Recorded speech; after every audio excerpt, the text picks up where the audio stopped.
waking up America and championing the values that make America great. Join me every Monday through Friday from 7 a.m. to 9 a.m. Central Time on the Wake Up America show, where we dive deep into the issues that matter to you.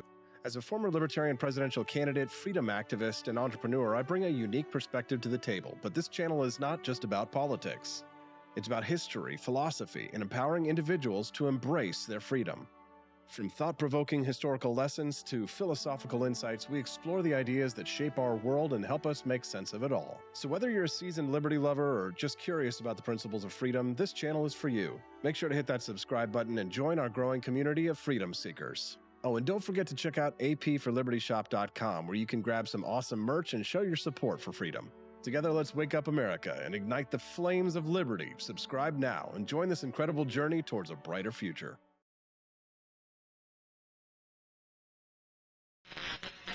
Shut up and sit down. I am a radical libertarian. And we don't want the government to do a damn thing. The current state of politics is unsustainable, politically, economically. You deserve better. It is about supporting, platforming, and assisting the people who are out here actually doing the fight. You just take an issue that's important to you and do something. There you go. You are part of that declaration against tyranny. Because no one brings tear gas to a gunfight. This conversation gives me a little more hope for the future. The one, the only. For Fight for Liberty. This is the cherry on top. This is FSM.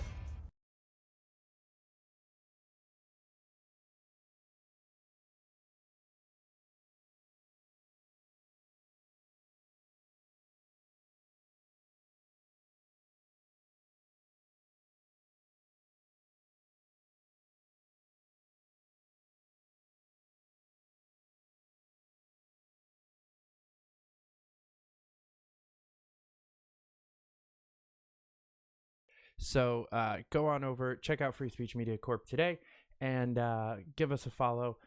I am super excited for this conversation tonight, but first, as always, we got to show a little bit of love to our sponsors. First up is Blood of Tyrants Wine. If you are looking for a nice night in while also sipping the blood of your enemies and helping take down the tyrannical state, go on over to bloodoftyrants.wine to get a bottle today. Use promo code FSM and you'll get 10% off your first order, and you'll help support the network, the show, and other libertarians you know and love. So go check that out today. Next up is Crafton Business Services. Crafton is dedicated to helping small and medium-sized businesses start, grow, and maintain their businesses by providing a wide variety of products and services to make your business more efficient, manageable, and profitable.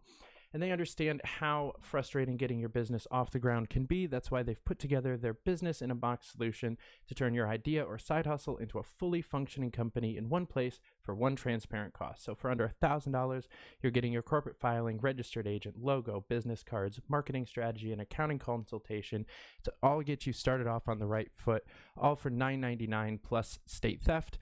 So go on over to crafton.us/start today and check them out.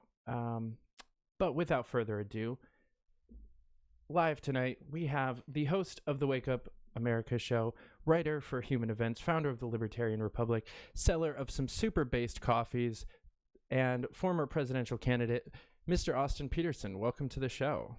Hey, thanks, David. Nice to see you. Great intro. Thank you.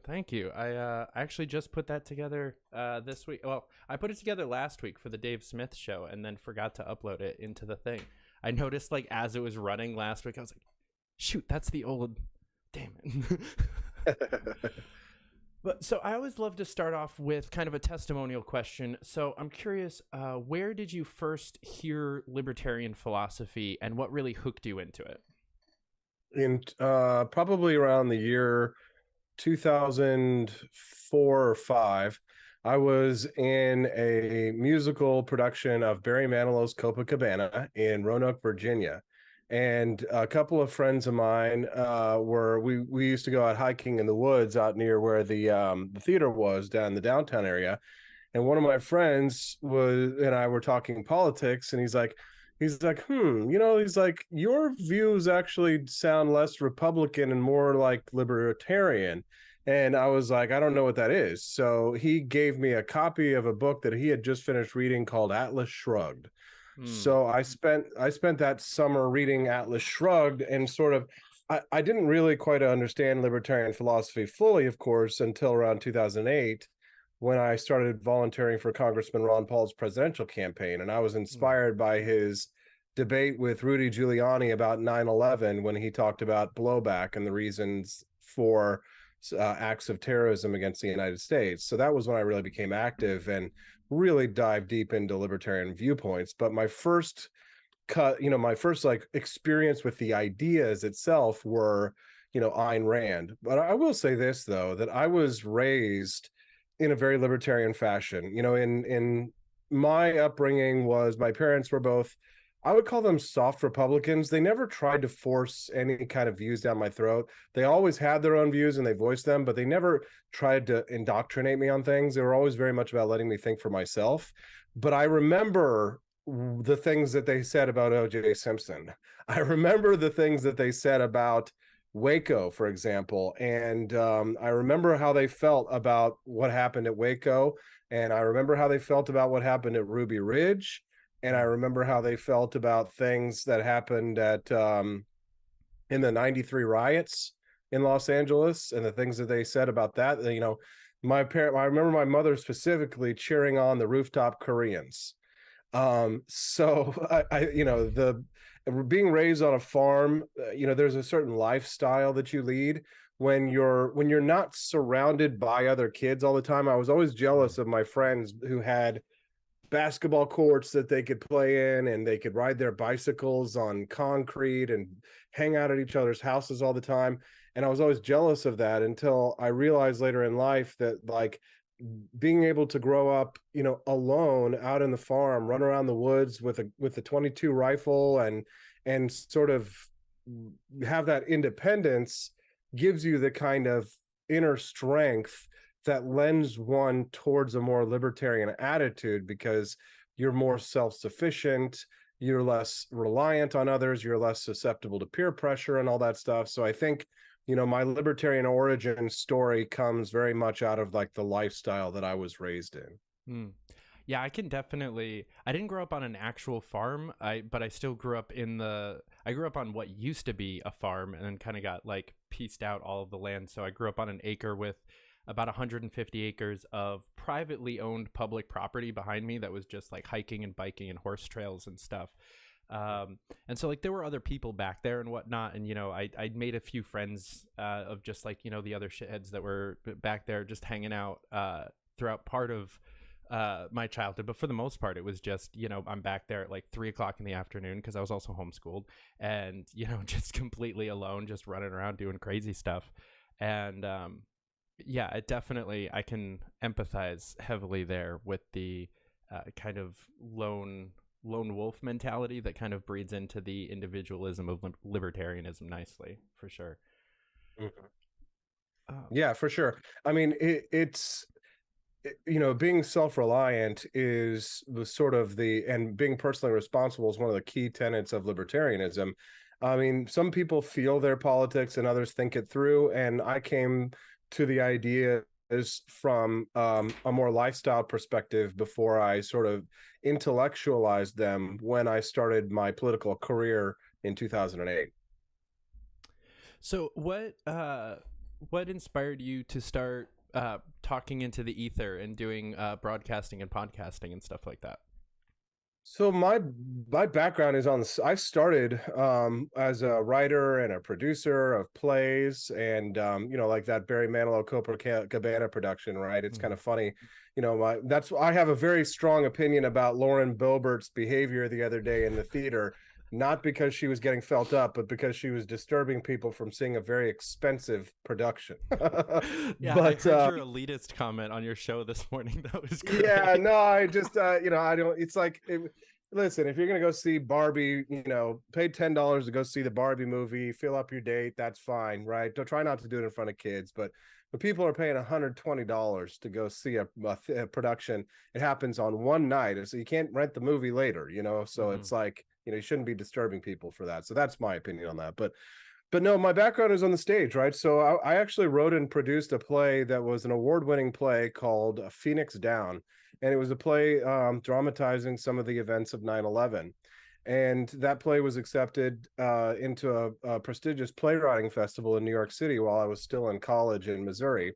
So I traveled to New York City and produced the play in New York and won the what's called the Critics' Choice Award at the time.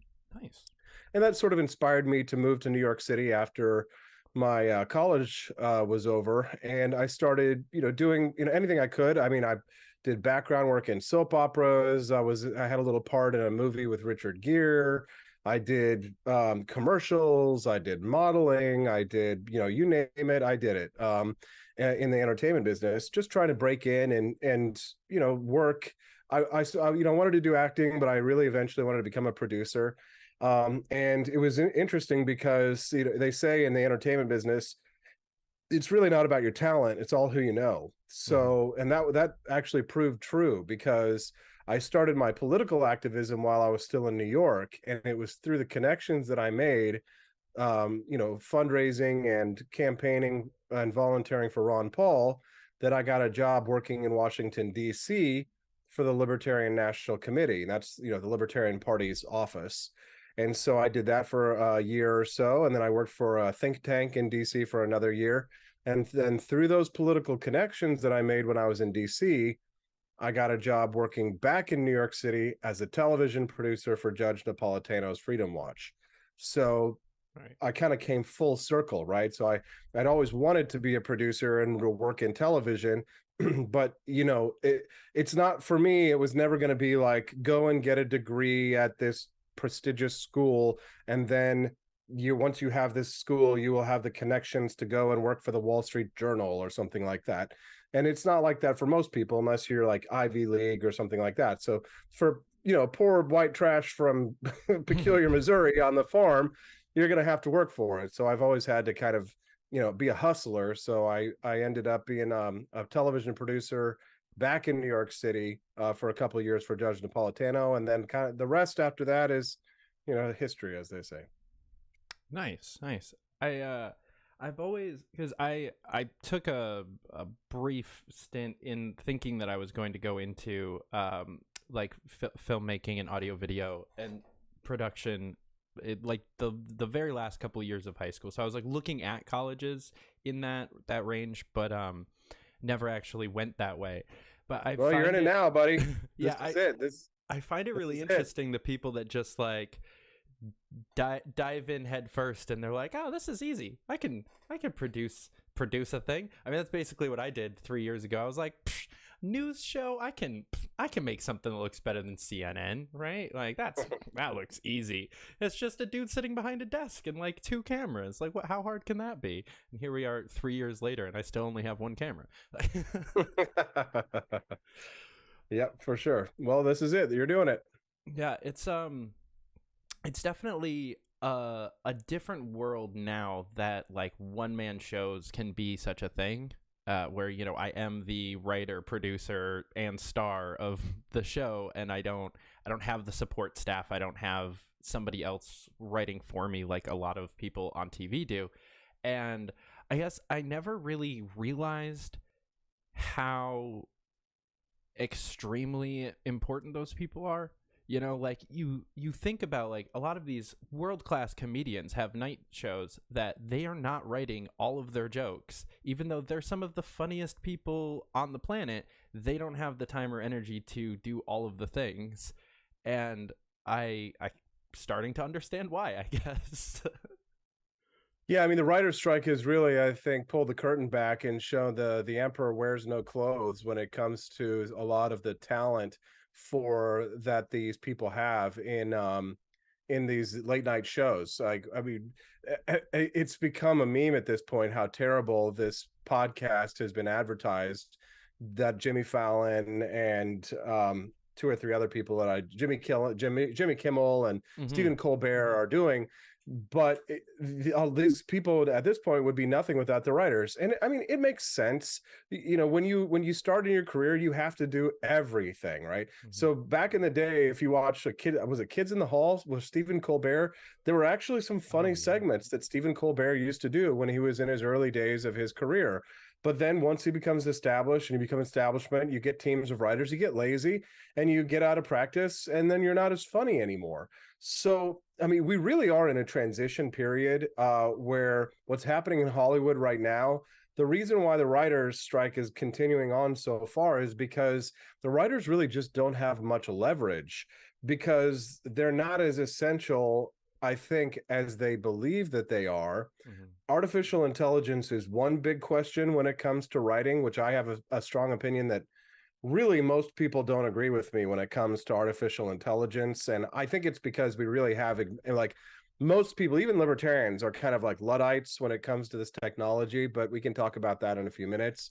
But then on the other side of things, from what I'm hearing from in Hollywood is being back channeled to me, is that a lot of these studio heads, they want these writers to go bankrupt and to lose their homes and to move away, because young Hollywood is woke Hollywood. And if you've seen the stream of crap film and crap writing that has come out of Hollywood in the last decade, and believe me, I've seen less and less of it. I've gone and seen fewer and fewer movies, and I go and see fewer and fewer movies deliberately as a choice, even movies that I would have never missed, 10 years ago. Like the new Indiana Jones film, for example. I did not go see that film, right? I skip movies now more than I used to. And the reason is because I'm sick of the indoctrination. Even my wife, who's like, she's not as deeply embedded in politics as much as I am, although she does, she is a libertarian as well. Like, even she picks up on these themes, these woke themes, like the Barbie movie and Oppenheimer, like the most anticipated films of the summer. And I'm hearing that a lot of these studio heads want to clear out these young writers because they're actually terrified of them. Because, first of all, nobody in Hollywood wants to appear anything less than hip, because the new woke young writers are hip. They're young, and they're the ones who are going to be the future, apparently. But a lot of these Hollywood studio heads, they hate these young people because they may be hip, but they're annoying as hell, and they write terrible movies. They write terrible movies and television shows. The best film that I saw last summer, in my opinion, I saw the Barbie movie, I saw Oppenheimer. I can't remember if there was another big movie that we saw, but we saw the Super Mario Brothers movie. And in my opinion, the Super Mario Brothers movie, Sound of Freedom. Oh, actually, I liked Sound of Freedom, but I was more entertained by the Super Mario Brothers movie. So from what I'm hearing is that the studio heads want this to go on as long as possible because they want to get rid of these writers who are doing them no favors. They know that these woke films and television productions are awful, and they want these writers to go. They want to hold it out as long as possible because they want these writers to go bankrupt and to get out of town so that they can bring in people who are new, who are fresh, who aren't woke. And they are out there. I mean, there are a lot of young writers out in Hollywood who are a new wave of writers. I know some of them who want to be able to work in productions at a higher level, that want to move up, that don't want to make films that are flops at the box office. Yeah. And they just want to make good movies. They just want to make entertaining film, and that isn't about the message, that isn't for, quote, modern audiences. One of my favorite podcasters right now, our video producers, is a guy by the name of The Critical Drinker. He's a Scottish guy. Him and Nerdrotic are both really good. And also, I don't watch him as much, but he's also really great, is Eric July. He's more focused on like comic books and things, but I'm not really into comic books so much. So I really like The Critical Drinker because he talks about film. One of my favorite book series as a kid was The Wheel of Time.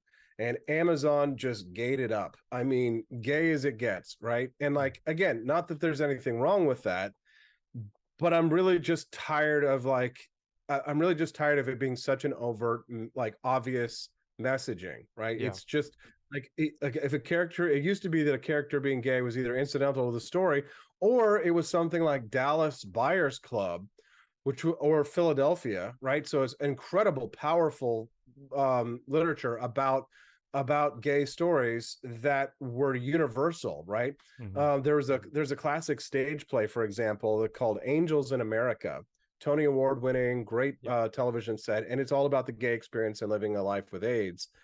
But it's not about the message, if you will, right, for modern audiences.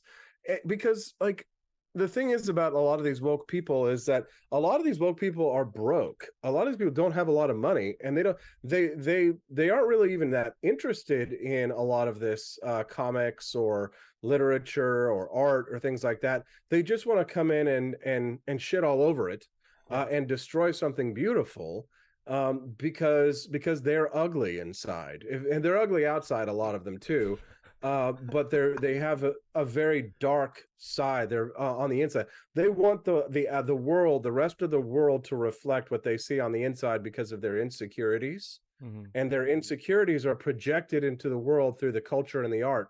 And there are plenty of rich communists and champagne socialists, Mercedes Marxists, who are out there funding the arts and funding these young people to be able to spread this message. George Soros and others, they don't mind if they lose a billion or two here or a billion or two there on movies that flop or things like that, because they're willing to put forward cash. They're willing to lose money on their ideas because they see it as a longer term investment. So in that way, in that sense, I think it's the writer's strike. The longer it goes, the better for people like ourselves who would like to see higher quality entertainment and less indoctrination films, or what do we call them, agitation propaganda. Agitprop, I think, is what they call that.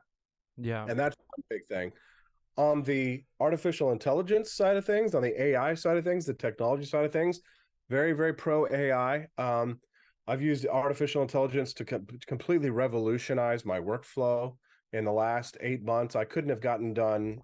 I'm probably 10 times more productive than I was a year ago at this time, simply for the fact that, my wife did her taxes the other day with AI. She has to pay her quarterly taxes.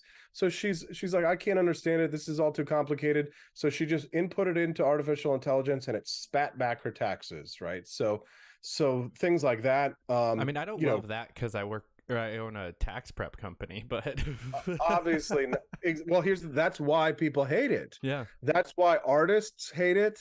That's why tax prep people hate it. For a lot of people, if your entire industry, revolves around production of a certain service that AI can fill in, you are not going to like AI. But if you're like me, if you're somebody like me who does a lot of different things, creative things, business things, and you can't necessarily afford to hire somebody like you or, somebody like an artist to do this or there, the AI can fill in all of the gaps of my creativity and my business skills it kind of has turned me into a super creator, right? So it's like, it's augmented all of my skills and my productivity has just exploded. So I see that this is a good thing. So, if you can provide tax services better than AI, great. If you can write a script better than AI, and I think if you're any kind of a good writer, then you can absolutely write better than anything that AI can produce. But for somebody like me, I'm a good writer, but it takes a lot of time to write a script. This can write the bare bones of a script. It can take the characters that I've created. I put in all the information of what my ideas are, and then it gives me the skeleton of the script.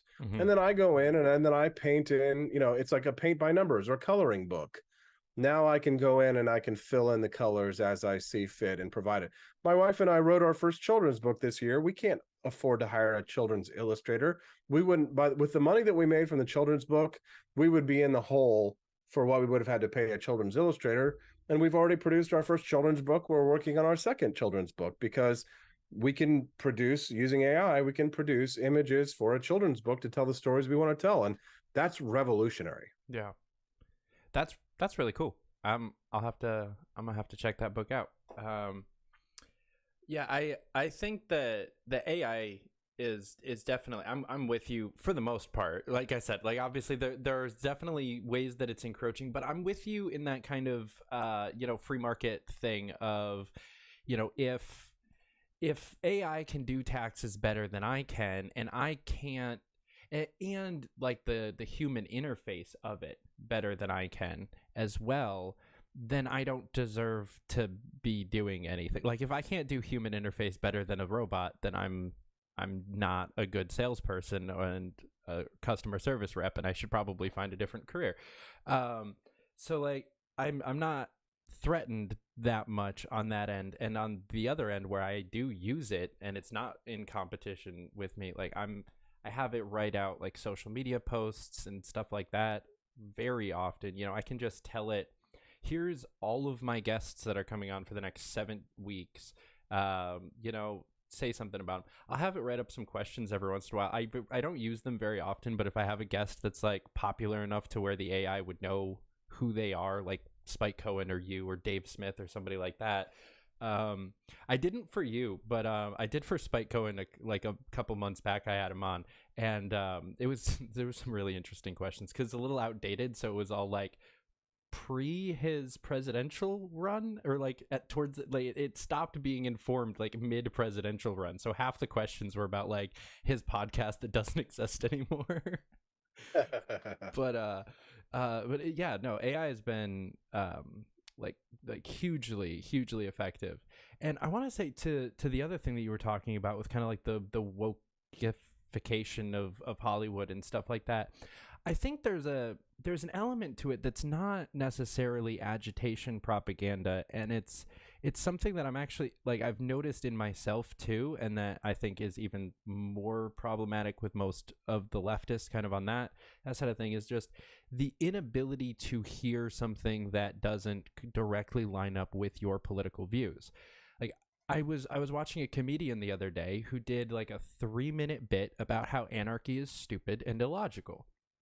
And I started to get pissed. Like I was starting to be like, I don't like this special anymore.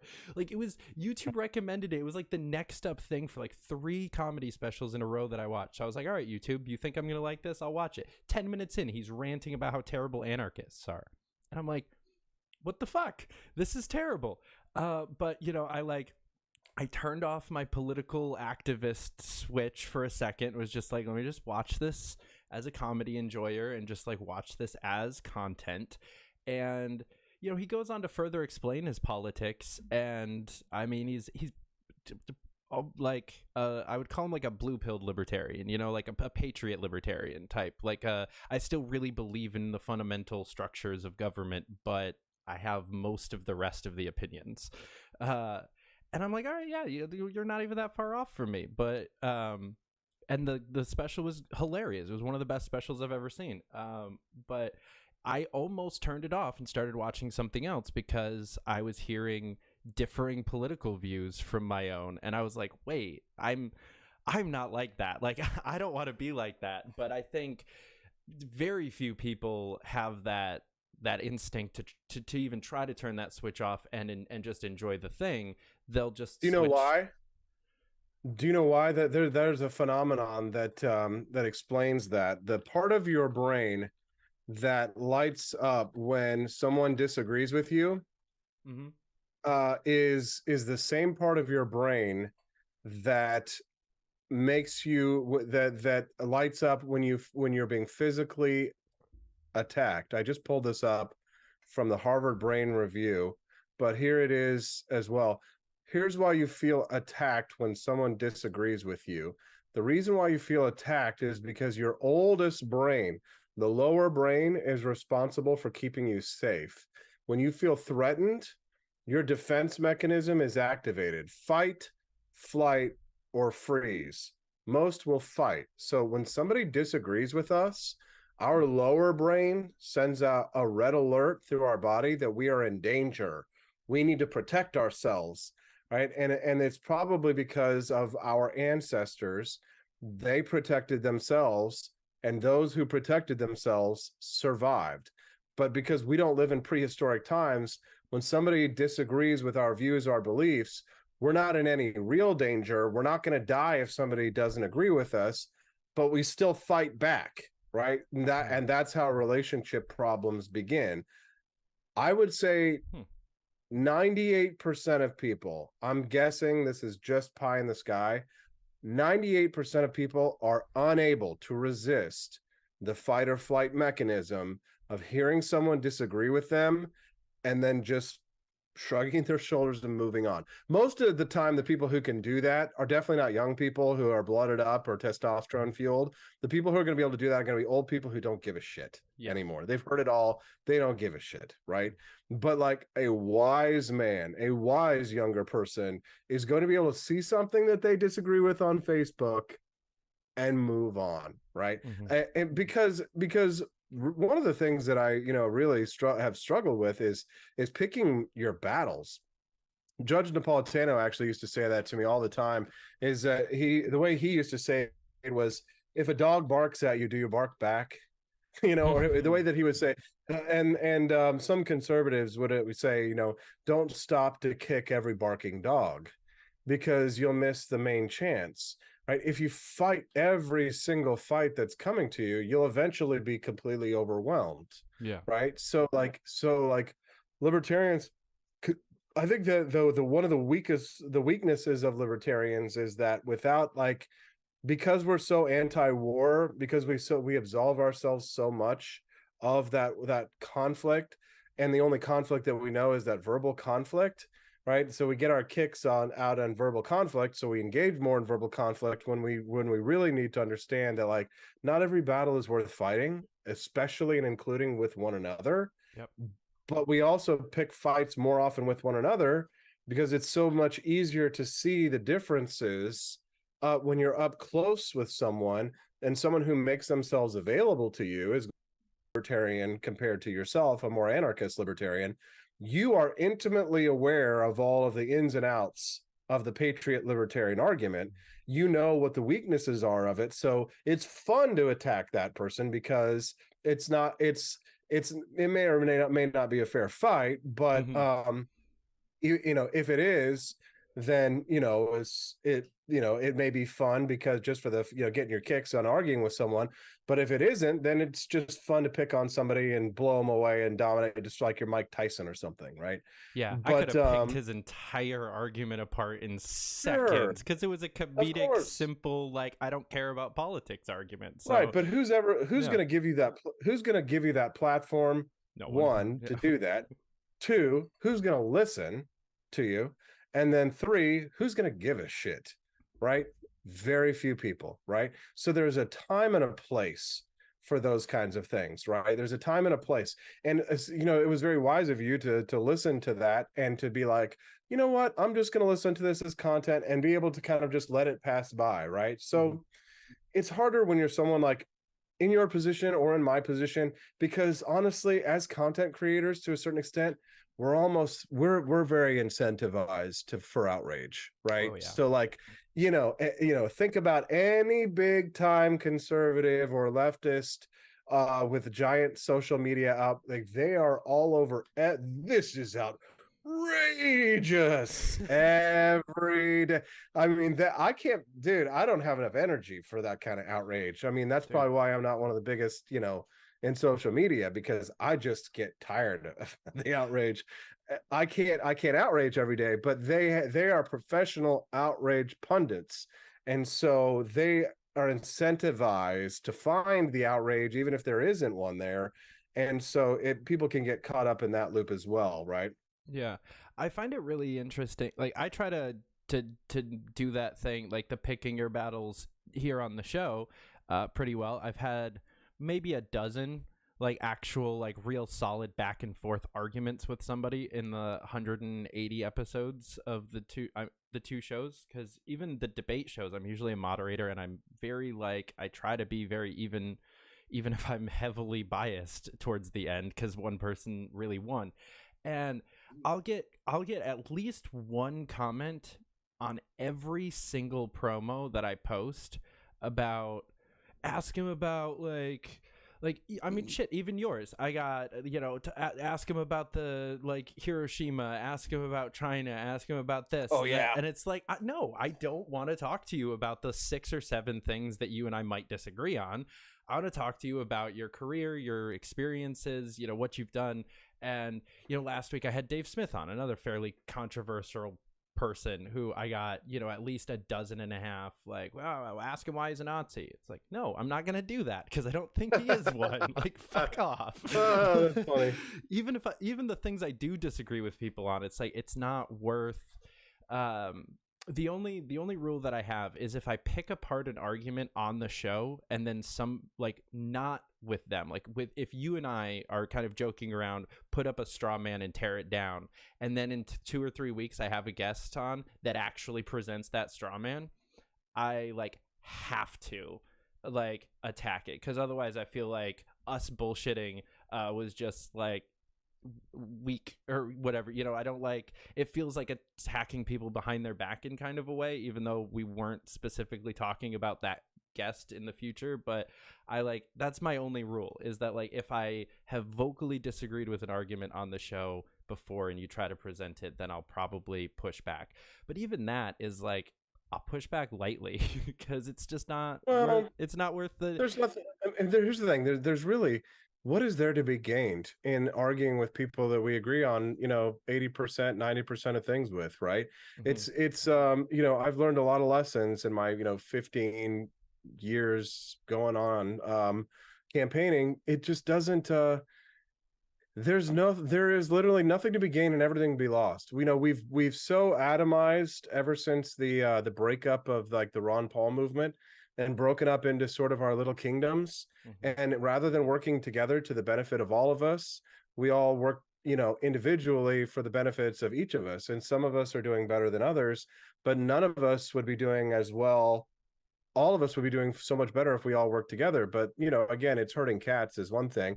And Ron Paul was very much a unifying force for all of us. And we don't have that anymore. And that was kind of a one-time deal. Mm-hmm. But the reality is that I very rarely get into online beefs with libertarians anymore. Very, very rarely. Like, yeah, some guy that I used to know that he loves to beef with everybody, like called me out the other day and was attacking me publicly and retweeting me. And I just muted him and then just like moved on. Like, I didn't give him what he wanted. I started, like, somebody was like accusing me of stealing their idea for a coffee company the other day. I saw that. I forgot those people even existed. Like I remember, I only remembered because they got so mad at me, but like, it was just so funny. They were so angry at me because apparently they sent me a bunch of bags of their coffee like 6 or 7 years ago. Mm-hmm. And I had to really like remember that they had done that. And then I remember I was like, oh yeah, it was awful. I hated it. It was so gross. And I love coffee. So I just remember like threw it out. And then I, like, years later, I mean, I do founding fathers pretty much everything. Like I love the founding fathers and the history of the founding fathers.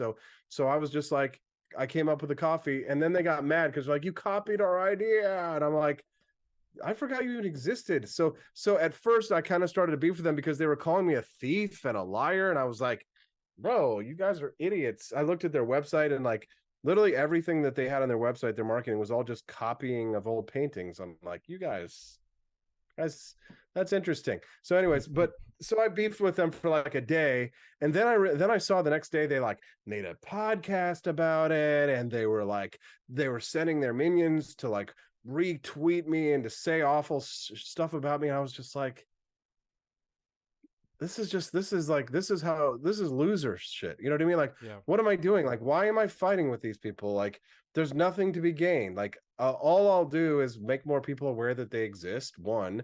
And then two, like, it's like when you roll around with pigs, you get covered in shit. There's no need. Like, no, don't throw your pearls before swine. You know, thus saith the Lord thy God in the Bible. There's no point. There's nothing to be gained. No one is going to think I'm cooler because I dunked on another rival coffee brand that nobody knows existed anyway. Nobody cares. But here's the thing. Punching up, right? If I were to go and pick a fight with some communist cops. Like, I'm picking fights with Starbucks every day, right? I'm taking shots at them. I'm taking shots at Black Rifle Coffee. I'm taking shots at big guys, right? Black Rifle Coffee threw Kyle Rittenhouse under the bus. Black Rifle Coffee called their customers racists. Black Rifle Coffee Company, the guy who's the co-founder, is former CIA. So I want a piece of that action. I want a piece of that action because there's a lot more to be gained, not only personally, but there's a lot more to be gained for the cause if I take down Black Rifle Coffee and replace them than there is in fighting some other people who probably agree with me on most things, but just don't like the fact that, I'm competition, whatever. Yeah. So picking your battles, not fighting with other libertarians. I very rarely beef with other libertarians anymore. Like, if we're on a podcast and somebody wants to debate, anarchists love to call me a mass murdering fuckhead for the Hiroshima and Nagasaki things and all that kind of stuff. But it's like, it's a little autistic to be so hyper focused on something that happened like 100 years ago. Yeah. I mean, so I don't know. It's kind of pathetic. I think about that less than I think about the Roman Empire. That's for sure. Yes. I think about the Roman Empire much more than I think about Hiroshima and Nagasaki. Thank you. Yes. And I probably think about the Holy Roman Empire even more. But no, it's picking your battles is so key. I just, like, the reason why I'm all shiny, I just got out of karate, and the martial arts training for me has been like one of the most centering and balancing things that I've ever done, most positive and healthy things, but also just knowing how to fight. Like, learning how to fight is learning how to not fight. Have you ever seen the Bruce Lee movie Enter the Dragon? Yeah. Oh, yeah. Do you know that scene in the very beginning when he's getting picked on by that guy who's a lot bigger than him? And he goes, "What's your style?" He says, "The art of fighting without fighting." And he goes, "Okay, but not," he's like, "Well, show it to me." And he's like, "Okay, but not here. Let's go out on that island and we'll have the fight on the island." And the guy's like, "All right." So the guy goes and gets in the boat, and then Bruce Lee just lets the boat drag out behind the other boat. The art of fighting without fighting, right? So learning how to not fight, learning how to avoid battles that you gain nothing from. If there's no reason to fight, if you have nothing to gain. Speaking of World War II, perfect example. Like, I was listening to a documentary the other day. Why did Hitler declare war on the United States? He had nothing to gain. He had nothing to gain from it. There was no reason for him to do that. He picked a fight and it bit him in the ass. It doesn't gain anything. So really, you should only go out and pick fights if you're gonna guarantee that you're gonna get something out of it, right? So when I ran for the president of the United States, did I think at 34 years old, 35 years old, I was going to become president of the United States? Pretty small chance of that as a third party candidate at 34, running for office for the very first time and it's president. Kind of a big egotistical move. Yet I really did win. I won because I furthered my cause. More young people. I used to give speeches to the Young Americans for Liberty, and when I would give speeches, like half of the audience of young people were like, "I'm here because of your presidential campaign." I won, right? That's so awesome. So I fought. I lost, but I really won. I lost the battle, but I won the war. So, I mean, you got to pick your battles in certain things. Joshua Smith, he's running for president as a libertarian. He knows he's not going to win. He says he's not going to win. The point is to get the ideas out there. He's fighting a battle he knows he's going to lose, but he knows that at the end of the day, he wants to win the war. So he keeps going out and he's getting more people interested in our ideas. And I applaud him for that. Yeah, he's a great example of me picking my battles, because him and I have multiple years long personal beef, but I've left his campaign alone because it's just not worth it. Like, I'm not going to attack somebody who's running for president right now just because I don't like him as a person. It's not worth it. Also, I'm not a member of the party. I may or may not be a delegate in DC to even be part of that vote. So it's just, it's not worth chiming into the internal party bickering that's going on right now with the primary. It's just nothing to be gained. Nothing to be gained. There's nothing to be gained. We've got bigger fights. We got bigger battles. So much bigger. So on the topic of kind of building the brand in the show style, I love the laugh tracks and everything, and you've got that like dad joke kind of sense of humor, but you've got a pretty like serious show on some really like serious topics. So how do you do you balance the kind of corny, jokey with the like really hard, heavy? That's funny you news? say that. That's so funny you say that, because like literally my wife, who she's sitting back here, she said that earlier today. I kind of cringe watching myself, so I don't watch myself a whole lot. But we were just talking about how like it's the show has, my Wake Up America show has got a good balance of like fun and funny and like silly with serious philosophy and commentary and all that kind of stuff. So I always wanted to have a show that was like that, because libertarian ideas, especially because we're so on the spectrum so often, like our content is very dark very frequently, right? Yeah. Especially if you're an anarchist, right? So many of us are just we are so dark and sour and spicy and edgy and all that kind of stuff. So like how can we sort of change our approach to make our ideas a little bit more fun? And people can criticize me for this, I call it this, but I call it Liberty Light, right? This is kind of a way for people to be introduced to libertarian ideas in a way that's a little bit closer to like the kind of mainstream content that they're used to. And being approachable, right? Just being the type of person that like normies feel comfortable with. Like that was kind of my argument to the libertarians in 2016, is like, I know that you libertarians don't like me very much because I don't smell right to you. I smell like a normie. But please understand that if I can get past this primary process, then I'm not going to stick out my tongue at reporters. I'm not going to say, where is Aleppo or what is Aleppo? I'm not going to act like a goofball. I'm going to be the type of person that people are like, oh, that seems like a normal dude who just loves his country and wants more freedom, right? So I build the Wake Up America show around the idea of being approachable, being fun. If you look at morning talk shows, they all have kind of a formula. So if you watch like Good Morning America on ABC, or if you watch other like morning talk shows and things like that, they're typically very light, very fun. If there's hard news stories, they cover them, but they'll also like have entertainers on there. And I can't afford to obviously bring like Cirque du Soleil or the Blue Man Group in to do segments and things like that. I would, right, if I could afford that kind of stuff.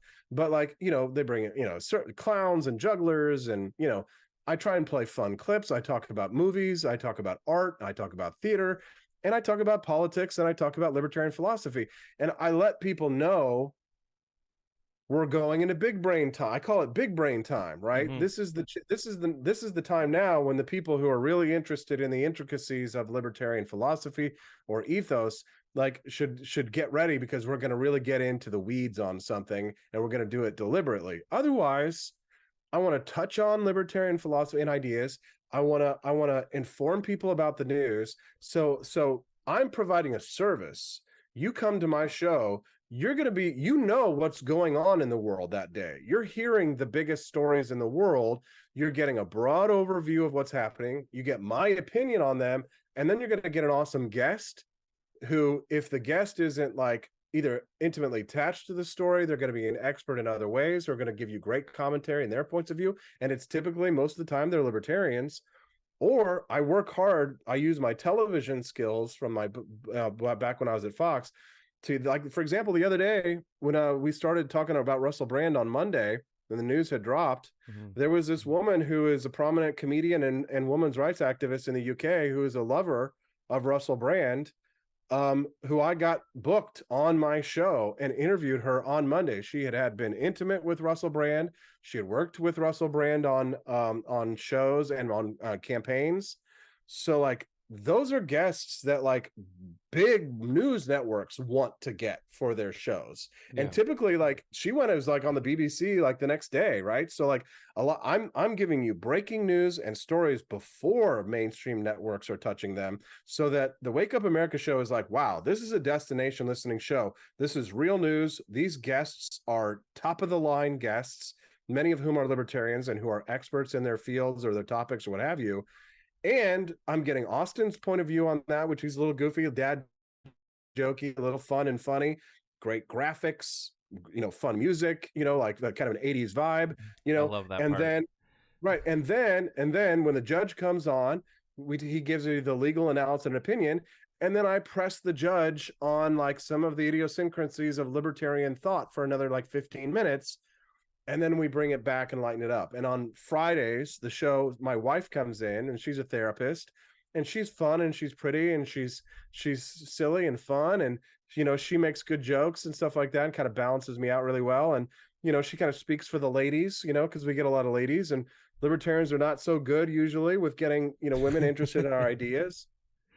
So I try to make a show that's a little bit more family friendly, that's a little bit broader, but still has like that cutting edge breaking news sort of aspect to it that makes it a valuable show to listen to. It's not it's not fluff, right? When you listen to my show, you're like, oh, okay, we're talking about serious issues here. I'm actually learning something, but I'm not like, what the F are they talking about? Unless it's that kind of like big brain moment that I prep people for.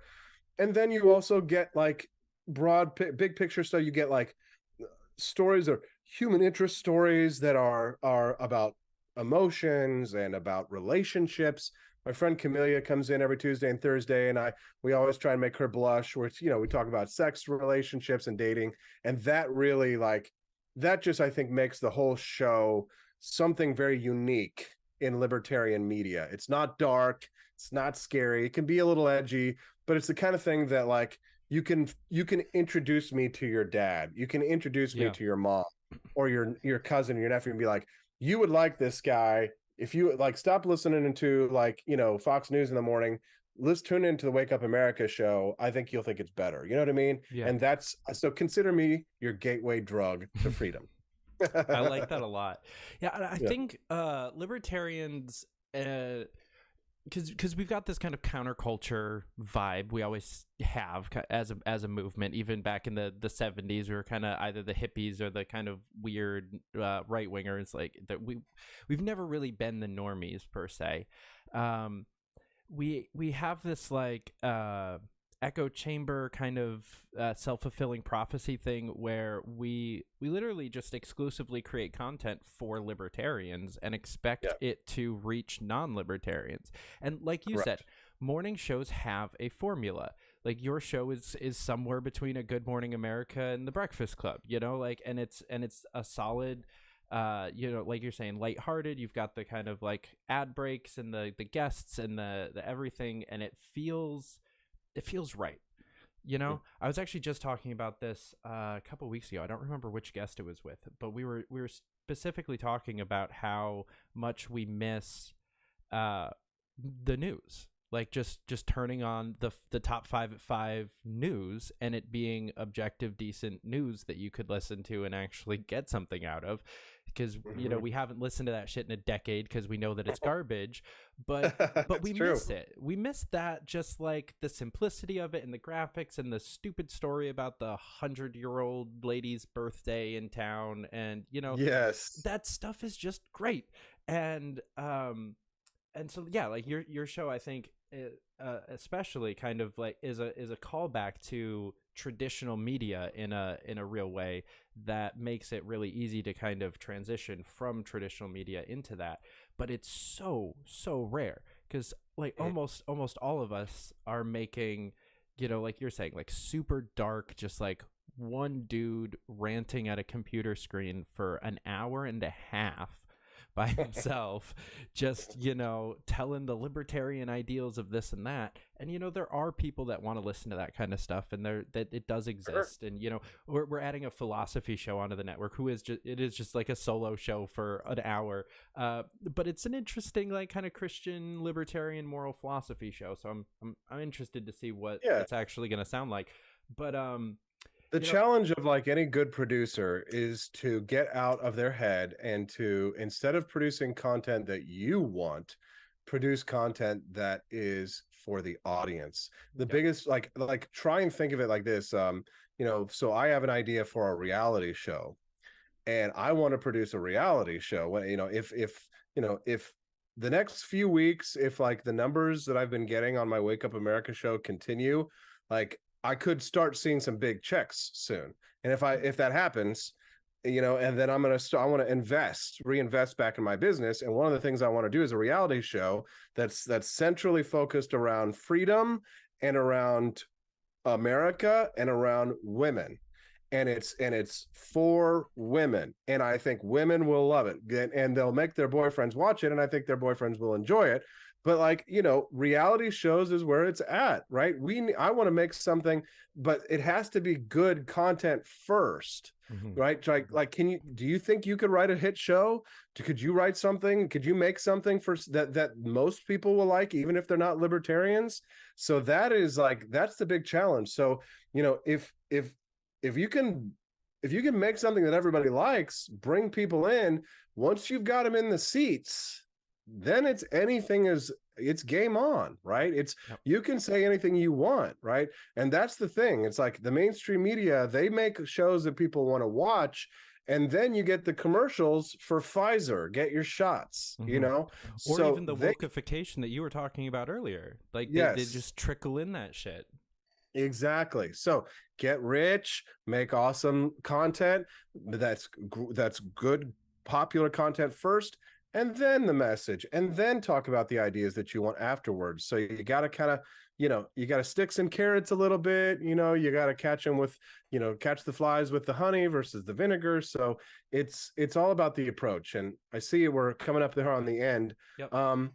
David, it's been a really fast hour, really flew by, my man, and I'm grateful for this. I'm grateful for the invitation. Yeah, thanks for coming on. Before I let you go, do you want to tell people where to find the show, where to get the merch, where to buy the coffee?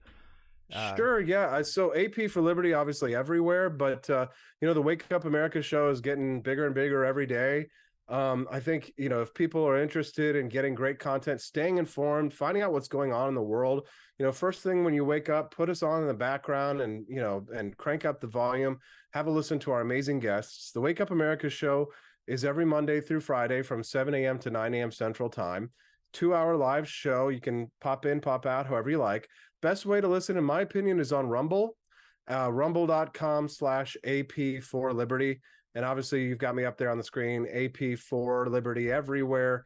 But join me on Rumble on the Wake Up America show some morning, rumble.com/AP4Liberty. Subscribe to us over there and let the revolution continue, my man. Amen, amen. Guys, definitely go check out that show. Grab some merch, grab some coffee. He's got some of the best t-shirts in the game by far. So go on over AP4libertyshop.com, and then come on back here next week. We've got an in-person, in-studio episode here next week with my best friend, Tom Pinkasov. We're going to be talking about some awesome stuff that he's doing with You Are the Power down in West Virginia coming up the following week. And then on that same day, I'll be here interviewing Pat Ford about some of the broadcasting work he's been doing, kind of on a kick with the like kind of broadcasting and podcasting and stuff like that, people. But Austin, again, thank you so much for coming on. This was absolutely fantastic. Thanks, David. Talk to you soon. Talk soon. All right, guys, keep up the fight. Shut up and sit down. Shut up and sit down.